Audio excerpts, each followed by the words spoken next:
Ano ang karapatan ng mga foreigner na patakasin ka dito? Ano kapangyarihan nila dito para itakas ka?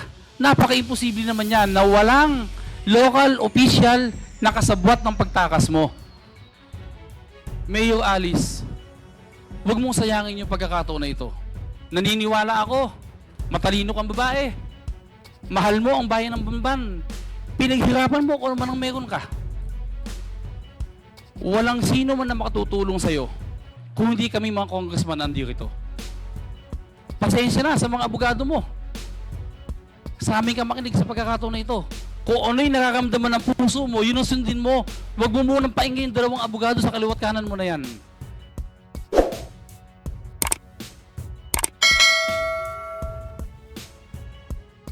Ayan. Mayor Alice, are you willing to reveal everything kapag pinibigyan tayo, Mr. Chairman, ng executive session? Your Honor, if ever po mapagbigyan po ako ng Mr. Chairman po para sa executive session, sasabihin ko po lahat ng totoo at walang kulang, walang dagdag po. Yung mga akusasyon po na sinasabi po nila na marami po ako alam sa ganito, yung mga hindi po totoo, wala rin po ako talaga masasabi. Ang masasabi ko lang po kung ano lang po yung alam ko po. Without naming names, Alice, ano yung sasabihin mo sa amin? Paki-enumerate mo lang kung ano yung sasabihin mo para mapag-isipan namin kung ikaw ay karapat-dapat mabigyan ng executive session. Ano yung sasabihin mo sa amin? Anong mga ibubunyag mo sa executive session?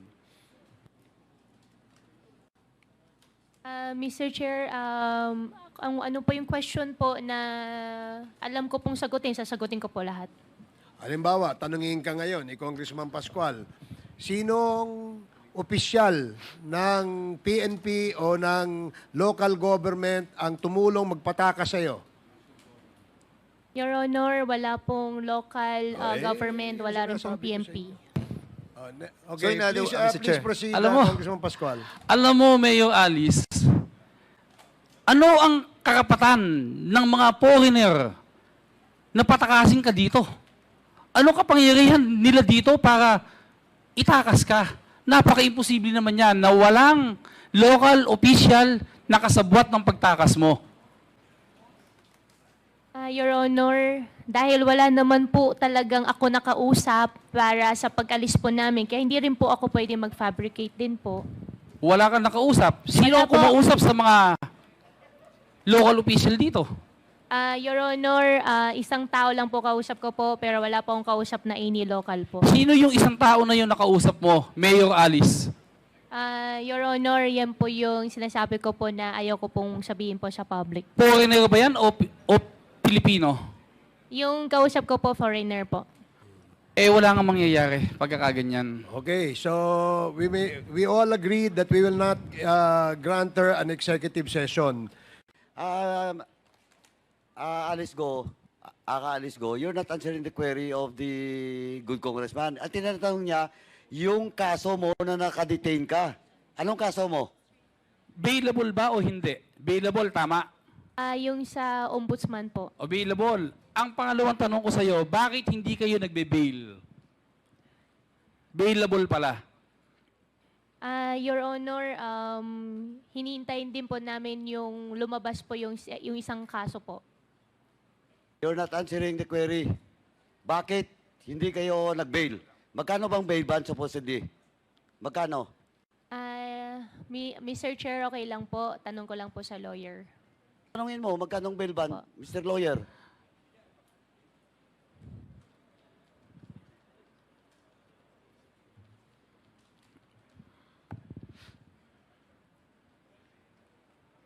Magkano? Mr. Lawyer, magkano lang? Magkano bail ban? 190 po. Magkano? 190,000. 190. 190? 180,000 po. 180,000? And then you did not bail out? Hindi ka nag-bail?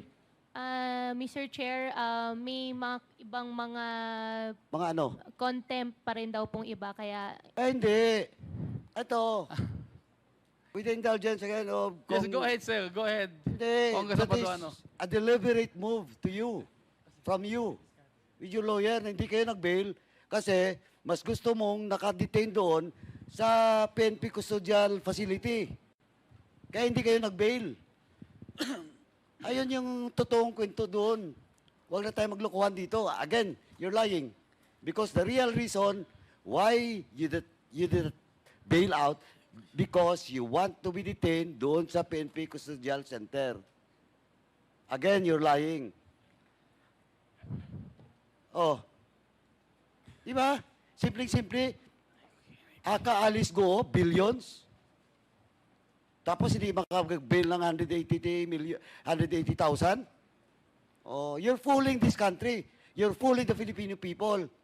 And with that, Mr. Chairman, with the indulgence of Kong Doming, I move to cite Alice Go in contempt in violation of our Section 11, Paragraph C. There's So move, Mr. Chairman. Okay, there's a motion to cite Alice Go, aka Go Waping, in contempt for violating Section 11, Paragraph C of the Rules of Procedure governing inquiries in aid of legislation. And this is duly seconded. Are there any objections? Hearing none, the motion is approved. Mr. Chairman. Alice Go, aka Go Waping, is cited in contempt. Mr. Chairman, my second motion will be Alice Go will be detained in the period until the committee report of this investigation will be adopted in the plenary. Question of jurisdiction, because Alice Go is now in the custody of PNP Custodial Center, will be discussed after this hearing, Mr. Chairman. So move, Mr. Chairman. Okay, there is a motion to detain Alice Go in the... Contempt order sa kanya, Mr. Chairman, period of until the committee report of this investigation will be adopted in the plenary of this 19th Congress, Mr. Chairman. And question of jurisdiction or detention of Ms. Alice Go will be discussed in relation to the present custody of Ms. Alice Go after this hearing, Mr. Chairman. Okay, So there is a motion to detain Alice Go, aka Go Waping, until the committee, the Quad Committee, terminates this hearing. And Mr. Chairman. pending the result of the jurisdiction, the issue of jurisdiction, this is duly seconded. Any objection? Hearing none, the motion is approved. Mr. Chairman. Mr. Chairman. Congressman Dan Fernandez. We'll be asking our Sergeant at Arms to coordinate with the PNP officials who have secured Ms. Alice Go to coordinate and to hold her in abeyance while the Quadcom, after the suspension of this hearing, will be meeting up in order to find out the jurisdiction of Ms. Alice Go, whether we will be putting her back on the PNP premises or in the House of Representatives. Pending the decision as to the jurisdiction Yes. of the detention, the implementation of the detention of Miss Alice Go, the House cited her in contempt until the House Quad Committee completes or terminates its committee hearing on the issue of the illegal pogos. Mr. Chair, And I'm Mr. not Chair. Done, I'm not done yet. Congressman yet? Abante? Yes, I'm not done yet. And also, Mr. Chairman, may we ask also the Sergeant at Arms to tell us how many more rooms are available for, if ever, that we will be deciding to put the jurisdiction of Ms. Alice Go in our premises. Still, we have. And while waiting, Mr. Chairman, I'll be asking a while ago yung sa what do you call that, executive session that Miss Alice Go was asking. I'll be giving you a piece of paper, Miss Alice Go. I hope that you will be able to read this and try to tell us in the affirmative or in negative, ano?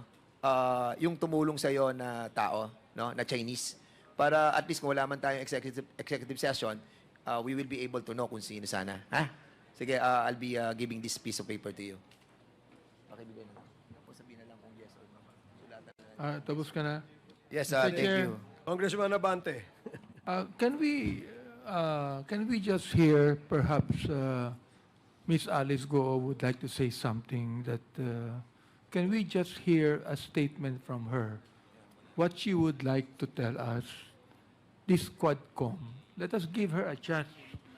Let us give her a chance, Mr. Chair, for her to give her own statement.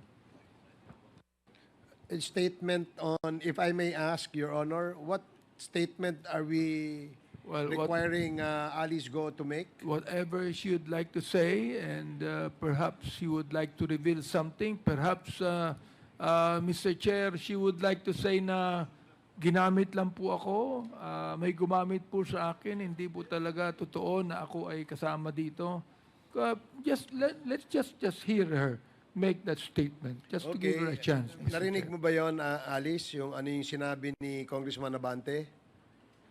If you want to make a statement, you're given 2 minutes only. Please avail of that 2 minutes. Anong gusto mong sabihin sa committee? Mr. Chair, medyo gulong-gulo po ako ngayon. Okay lang din po na makausap ko po muna yung lawyer ko po. Sige, 10 seconds. Opo, thank you po. There was an interjection made where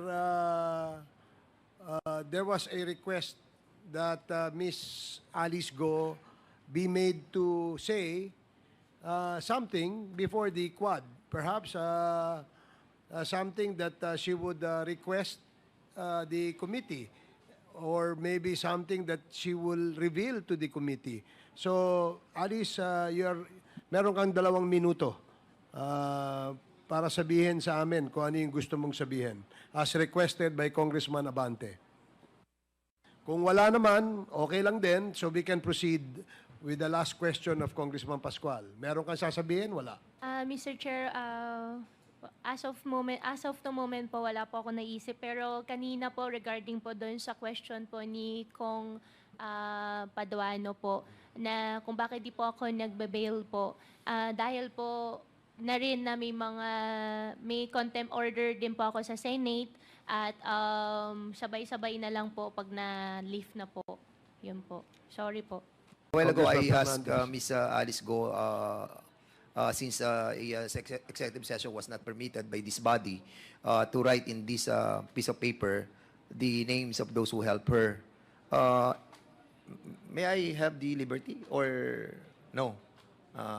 But these are all part of the corporations. They are not part of the corporations.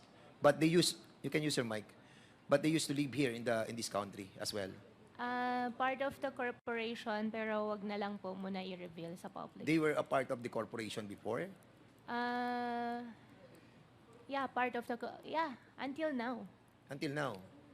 But they're not here anymore. Not in the Philippines right now. With this information, Mr. Chairman, I think it's imperative for us to look for these personalities as well. Since we haven't have the chance to have an executive session with Alice Go, I think this will help us as well, Mr. Chairman. If not, then so be it. So I made my my manifestation, Mr. Okay, Chairman. Thank you so much. Salamat, Congressman Dan Fernandez. That was short and quick.